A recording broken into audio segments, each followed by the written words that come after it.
Hey guys, welcome to this weird video.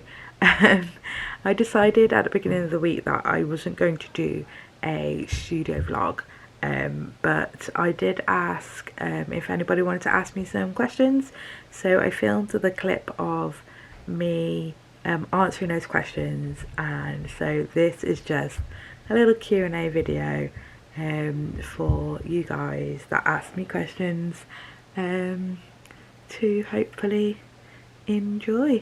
I think there might be a little bit of footage of me maybe opening some Happy Mail as well, so I think I'll pop that in at the end of the video too, but otherwise I'll be back next week for another studio vlog. So yeah, I hope you enjoy the video. So when I decided at the beginning of the week that I wasn't really going to do a studio vlog, I did put a sticker on my stories on Instagram asking if anyone had any questions, and there was just a couple. I don't always get that many responses when I do like questions, so I don't tend to do them, but a few people did ask me a question, so I'm just going to answer this quickly now. A couple of people asked me how I am, which I thought was really cute. I'm fine. I'm doing okay. I'm doing so much better since my hypnotherapy. I just feel more like, it's really hard to describe how I feel. I feel lighter, less anxious, and less like uptight all the time. I feel a lot more like the me I want to be since like having it. I'm still having sessions, so like I'm not cured or anything. There's still anxiety there. It just feels different, and I process it differently now, but yeah, I'm feeling good. Thank you for asking. And then someone asked for Etsy tips. I did an Etsy tips video, so I am going to link it. I probably already have linked it somewhere, but go and check that out. I did quite a few Etsy tips for everyone to enjoy. What's your favourite thing to do when you have downtime? Draw. What I tend to do when I just have time to myself is grab a coffee and some snacks, sit on the sofa with a blanket with my iPad, draw and watch Harry Potter or Friends. They are my go-to, though I am rewatching Teen Wolf at the moment because I really enjoyed that.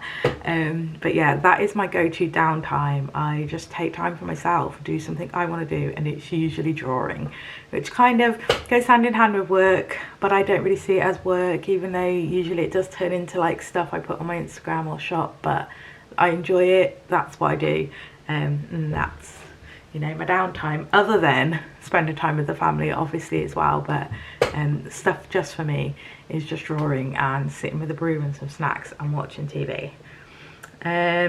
Next question, what is your process for turning your thought into doodles? Do you have an image in your mind? It's a really weird process for me. I don't have a process. Usually I just open up Procreate and things fall out of my head and onto the paper. Sometimes I screenshot or save things on my Instagram that I'm inspired by, but rarely. I don't really have a process at all. If there's something I really want to draw, I kind of find that hard to do, and they take me the longest because the doodles that fall out of me naturally are my favourite. I hope this is making sense. But yeah, I don't really have a process. I just draw whatever comes out of my head. Or I also have this book, Kawaii Doodle Class by Pick Candle, and there are a few more that I want to get that I'm going to put on my Amazon wish list, so people can buy me them because my birthday's coming up and things. So I've just been referencing in here like the Halloween tombstone. I drew something similar last night when I was doodling, and then the next ones are going to be Christmas. And I like things like this because I sit with this open next to me when I'm at my desk, and it just gives you that little bit of reference to like find the lines to a doodle and then build on that with your own style. That's usually how I do it. I'll usually reference something by way of lines. So if I want to draw, for example, a ghost, I'll go and find, like in the book or on Pinterest or on Instagram, a ghost that I like the look of, or a couple. I will draw the outline going off like that, and then I'll just make it and build upon it in my own style. Since I've been doing that, I've learned, like, I feel like my hand has learnt certain shapes, so I can draw a star now freehand, you know, like not a one like that, like a proper star, because I've done it so many times from the first time I referenced it. I've done it so many times that it just comes naturally, and that's sort of what happens every time I draw something that I've referenced. It becomes a natural, like my hand has learnt how to do it. It's very strange, but it's cool. So yeah, that is usually my process. The next question is, how did you get started with doodling? I have touched on this before. My doodle journey was born from therapy. When I had CBT, one of the things that I took away from it was to not bottle things up and try and find a way to get it down. And the idea was to write down how you felt. Found that really hard, even though I love writing, and I used to be a blogger and things, and I love writing, and I've always wanted to write my own book. I'm going on a tangent. But I found it hard to write down how I felt, so I grabbed my tablet at the time and my stylus, and I got this little app called Ibis Paint Pro. I started drawing how I felt instead, and really it just built from there. Though I've always been crafty, and I like hand making things, and I've always been like that, the doodling started from therapy, and it's built into this thing now that I freaking love. And I hope one day I feel comfortable calling myself, you know, an illustrator or an artist or whatever. Right now I don't, but my doodling has grown so much. I'll try and put some pictures on the screen here for you, from like my first doodle to how I've grown throughout the past year and a half, really, that I've been doing it, to my doodles now. I drew a really cute snail yesterday. I'll put that up as well. And it's just so different from going from like stick people to where I'm at now, because I've just learned so much from, you know, other people and from Skillshare. I freaking love Skillshare. And you know, just practicing every single day. But yeah, that's how I got started anyway. Also, what got you to take the leap into making your own brand? It was Christmas, no, it was Boxing Day. I'd been doodling for not that long, and I just decided to come away from my big account that I had then, which was because I used to be like I was a blogger for a bit, and then I was a weight loss blogger in the weight loss community, and I had an account over there on Instagram with about 17,000 followers, and I just decided that that wasn't the place for my doodles, so I created a new account. And then I thought, if I create a new account, I need to come up with a brand name. So I came up with my brand name, which I love, and it started there with Instagram. And then from that, I just decided that I wanted a shop, and I wanted to build something with this newfound love that I had. As I said before, just before, I've always been creative and I've always been crafty. I make all my kids like teacher gifts throughout the year. I come up with these cool ideas and I make them, and I will try and put some pictures here so you can see some things that I've been creative with over the years, but I've never had the confidence to put that into fruition and become a brand and a shop and whatever. I said this, I think, on a podcast. I because of my anxiety, I'm quite defeatist as a person, so I always think that anything I'm gonna do is just gonna fail. And I kind of thought that when I started this as well, like, oh, it's just gonna be something I do for a bit, but it's not. it's really grown into something, and I hope I have dreams for this business that I hope do come into fruition, because I'm dedicated, I love it, I love this community, and I really want to see it grow into something that just makes people smile, to be honest. I've forgotten what the question was, but what got me to take the leap into making a brand was just, you know, I just wanted to try it. Really, there was nothing big. But the next question, which is the last question, is what was the definite moment you decided I'm going full-time?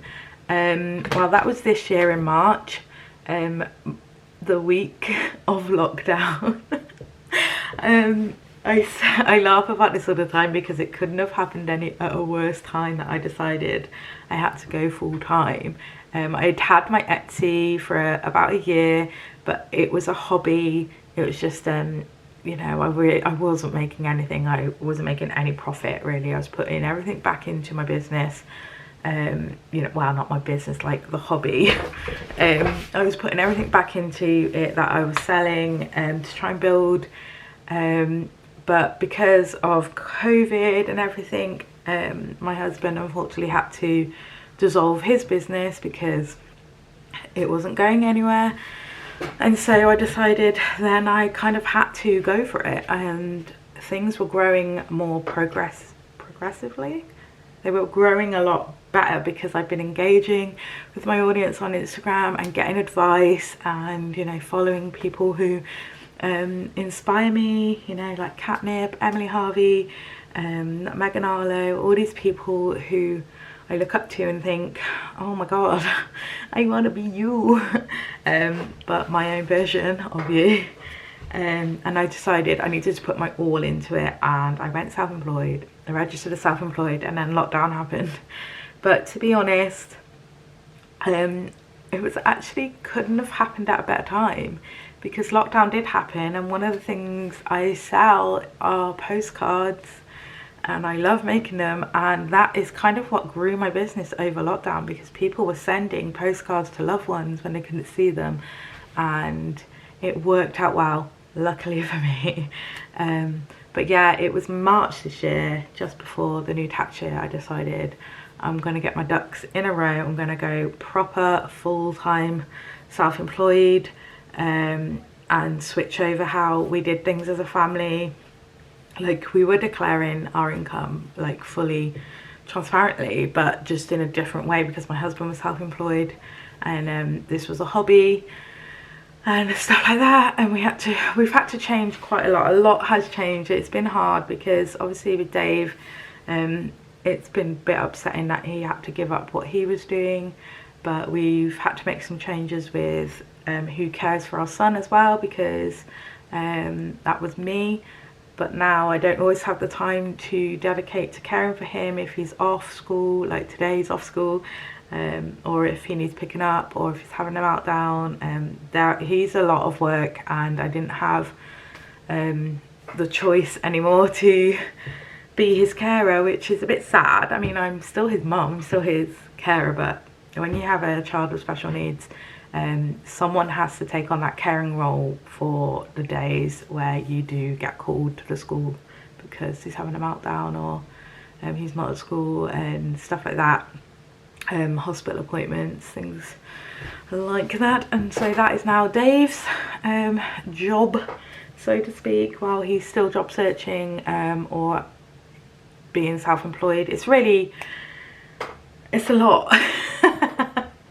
It's really hard to talk about things like this because it's a bit taboo, isn't it, to talk about money, but we've had to switch our whole life around. It's been really hard, and it's been a new normal, but it's working out well with me being full-time self-employed and Dave doing his jam and bringing in money. But there's a lot of pressure on me to bring money in every month now, because it's just me really bringing everything in and trying to, you know, what's the word, be the breadwinner of the family, and still find time to care for the kids and Charlie and you know, run a house. It's hard. It's hard. It's hard. It's hard.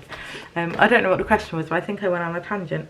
But the question was, what was the definite moment you decided on going full time? And that was just in March, because really I didn't have a choice. It was just what we had to do. But I'm so glad we did it. It has been wonderful.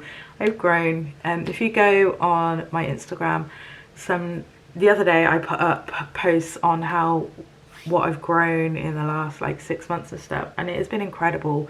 You see my first year stats, where it took me so long to get 1,000 sales, and it took me so long to build a community on Instagram, and ages to even pick up a camera and vlog, to now in this year, where between March and now I have doubled basically what I had in the first year. It has been worth it. It was a really good choice, and I'm glad that I did it. And I've just realised this is probably its own video because it's 15 minutes long. So editing Claire is going to have fun with this. But yeah, those are the questions that got asked. And thank you if you took the time to reply to the sticker and ask me a question. Because I don't get many people that reply, so it makes me happy when they do. But yeah, that's the end of the Q&A section of this vlogish.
Okay, so I just wanted to show you a few little things that came in a post today because they are super cute. So first of all, I made an order with Emily from the Dotty Room. She had a product launch for her Behind the Mind collection. She reminds me of me with her business. Our goals for our business and our structure is quite similar because we both like to speak about mental health, and I'm all for people doing that, as you know. So I put in a little order with her, and look at her branding. It's super cute. I love this. It's really cute, and just put a little note on the back just to say thank you. I ordered some stickers that I'm going to stick here on my sticker board. That's my new one. I've just realised my light is flashing through colours. So I think the lighting keeps going up and down, so I'm sorry about that. Yeah, so I ordered the crabby sticker. How cute is this? I just thought this is a bit of me because I get very crabby. So I liked this. And then I also ordered Stars Can't Shine Without Darkness because this is a really lovely quote, and I love stars, as you know. And then she's also sent me a little sticker that says, oh, they're stuck together, that says I've got this, because I have, and another one that says me in a love heart, like so. I love me. This kind of matches my hair, which really needs dyeing. So thank you, Emily, for those little extras. I'm going to stick them on my sticker board in a minute, have a little bit of you on there, which would be nice. And the next thing I got, oh my gosh, was, I just had so much fun opening this. I have had a peek, but first of all it came and it had this really cute yay for Happy Mail on it, and then there's like hand stamped I just love this branding. So this is from Hasina, from Handmade Bespoke Cards and More. She launched her shop and I made an order, and I think it was her very first order ever, which just made me so happy because Hasina is just one of my biggest supporters. She absolutely always backs me with everything I do, so I wanted to put an order in with her on her shop launch, and yeah, that's what this is. I love the colour of this tissue paper. It is lovely.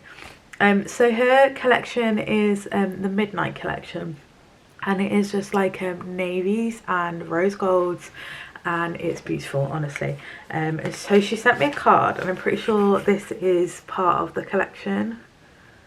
It's all like hand embellished, which is absolutely beautiful. This is going in my scrapbook because I love when I get like these notes. I love it.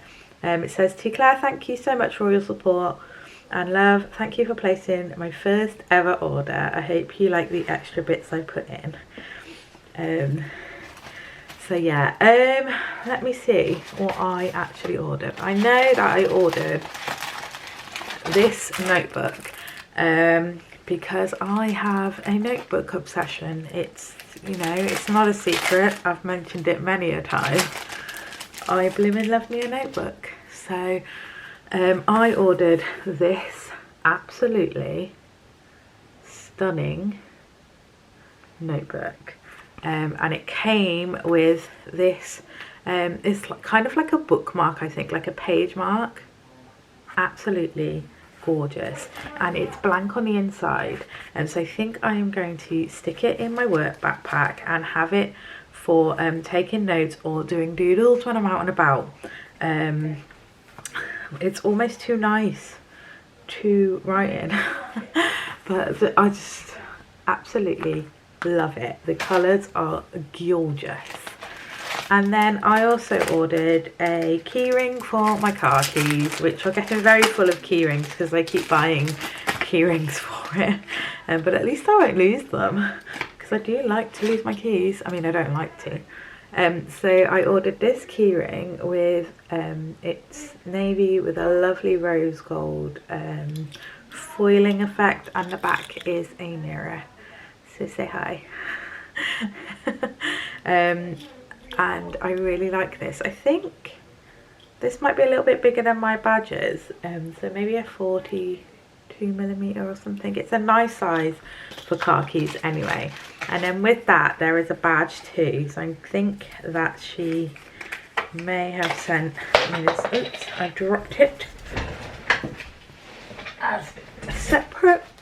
It's the same size as that key ring, but I've already dropped this, and this has like a lovely, you can't see because of the light, like flower design on it. It's just, the colours just go so well together. I really really like the colours that she has done in this collection.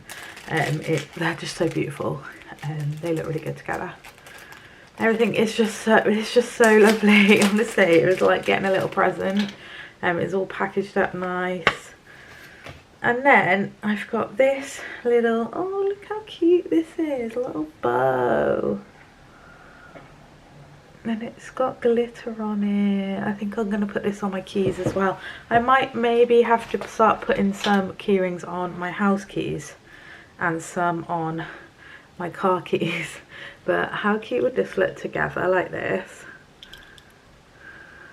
I love that.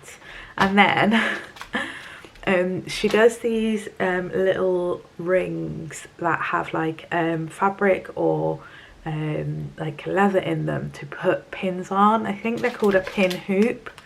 And I said to her, I really like your pin hoops. I'm thinking of getting one, because although I have my big corkboard, I want to put my own pins separately from it.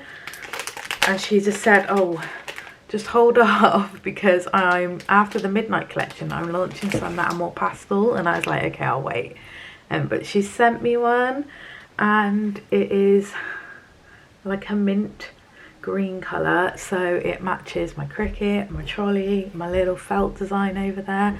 I actually think I'm going to put this up on my pin board with this, because I have my little green rainbow, and then I can have it with this, and then I'm going to put my pins on here and stick it up on display, and it's gorgeous. This is like a leather effect. Oh, ASMR. Yeah, so this is like a leather effect, and so it's hard wearing and it's gorgeous. I really, really, really like it. And then there is a reward card thing that she's put in, so when you order from her you can collect your stars and then you get money off, which is such a good idea. I've not seen anyone do that before. And some other stuff, and this is her details. I'll leave a link in the description to both of the people that I have shown you stuff for, because you should check them out, especially Hasina, because it'd be really nice if people could go and check her out, because she definitely doesn't get the recognition she deserves. She's so supportive in this community, and I wish her all the best with her shop, because the items are absolutely gorgeous. I mean, I am in love with this. It's absolutely stunning. So yeah, those are 2 parcels I got today. I don't know where this footage is going, because I said I wasn't going to do a vlog this week, so I don't think that's happening. But I might just do an unbox with me or something, because I also have another parcel that I want to show you, but I've left it downstairs. So yeah.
So that is the end of the weird video for this week. The Q&A and some Happy Mail unboxing. It's really hard to hold my camera and be in focus and in the frame at the same time.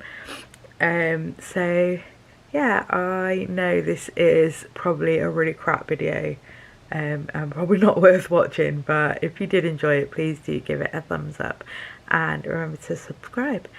Also, do let me know what kind of videos you would like to see from me and my channel, because I would be really interested into hearing what you guys kind of want to see from me. That would be cool.